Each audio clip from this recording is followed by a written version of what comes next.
महमूद साहब की एक मूवी आई थी, सबसे बड़ा रुपया। उस मूवी का एक सॉन्ग था जो टाइटल को जस्टिफाई करता था। The whole thing is that कि भैया सबसे बड़ा रुपया। इस सॉन्ग को महमूद साहब ने बड़े फन वे में रिकॉर्ड किया था, लेकिन इसकी लिरिक्स में जो प्रैक्टिकलिटी थी और जो फिलॉसफी थी, उसका तो साहब कोई जवाब नहीं। मैंने रुपए पैसे की बात इसलिए छेड़ी क्योंकि एक महाशय ने मुझसे सवाल किया कि क्लाइंट से कितना पैसा मांगा जाए, क्योंकि अक्सर वो जो मांगते हैं वो उनके क्लाइंट या तो रिजेक्ट कर देते हैं या लंबा नेगोशिएशन चलता रहता है, जिसमें फिर काम करने की इच्छा मरी जाती है।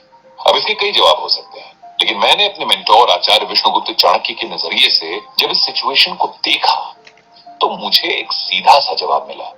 धन सामने वाले की औकात के हिसाब से, उनके लिए किए गए काम की क्रिटिकलिटी के हिसाब से या फिर उनकी इच्छा के हिसाब से मांगना चाहिए।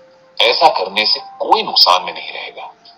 ऑल्दो मैं यहाँ थोड़ा डिफरेंट सोचता हूँ, क्योंकि जब भी आप क्लाइंट से बजट की बात करते हैं तो क्लाइंट कहता है कि साहब बजट की चिंता मत कीजिए, बस काम सही से होना चाहिए। लेकिन फिर जब आप प्रॉपरली कैलकुलेटेड बजट शीट बनाकर देते हैं तो आपको मिलता है ठेंगा, या हरियाणवी में कहें तो गूठा।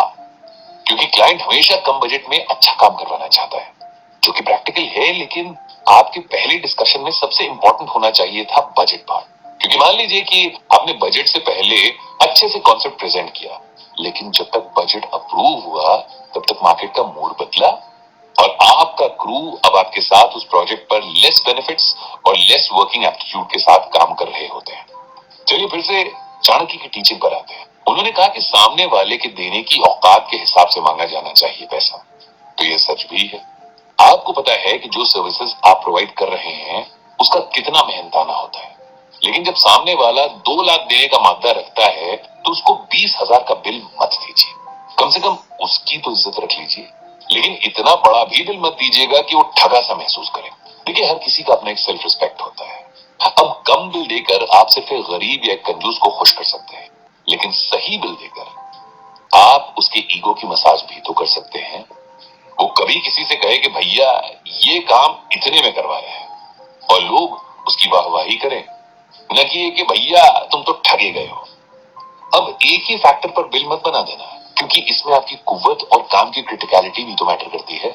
मुद्दा ये है कि काम किस स्टेज में है। आपने अगर ये काम बिगड़ने से पहले उठाया होता तो शायद इसके अलग पैसे होते।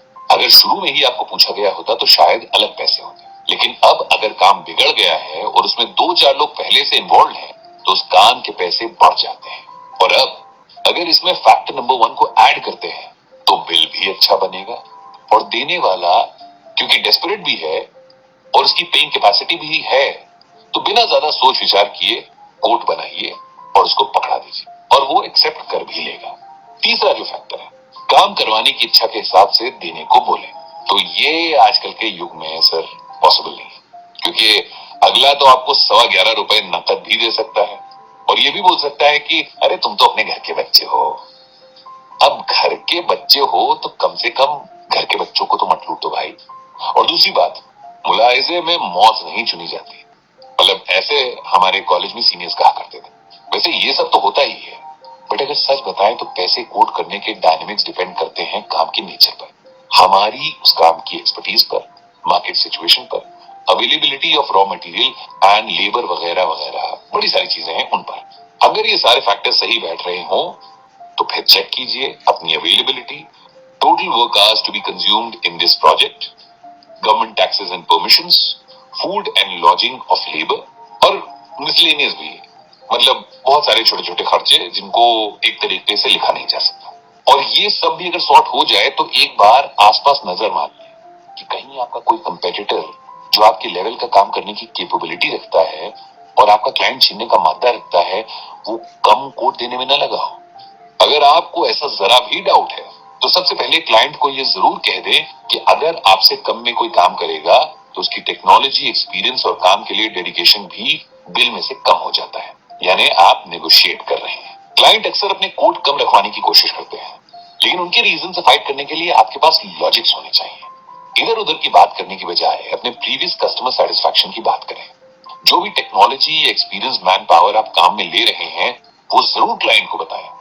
उसका काम कितना इंपॉर्टेंट है और उस काम के बिना और क्या क्या काम अटक सकते हैं उसे अवेयर करवाएं। मार्केट में अगर आप अपने कंपेटिटर्स को या एक्विंटेंसेस को जानते हैं जिन्होंने आपसे या आपके कंपेटिटर से वही काम करवा रखा है, तो उसकी सक्सेस और फेलियर की कहानी जरूर बताएं। सबसे जरूरी बात कोट करने तक ही नहीं रहती, आपको पेमेंट भी लेना है और वो भी पूरा।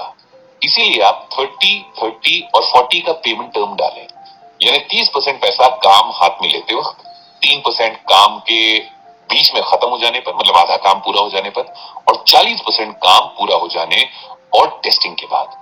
इस तरह से मेजर पैसा आपके पास आ जाएगा और आपके रॉ मटेरियल और लेबर का पैसा आप निकाल लेंगे। इसके साथ ही आप क्लाइंट से कोर्ट पर अप्रूवल ले लें और अगर कहीं लीगल डॉक्यूमेंट या कॉन्ट्रैक्ट वगैरह बनाना है तो वो भी बनवा लें।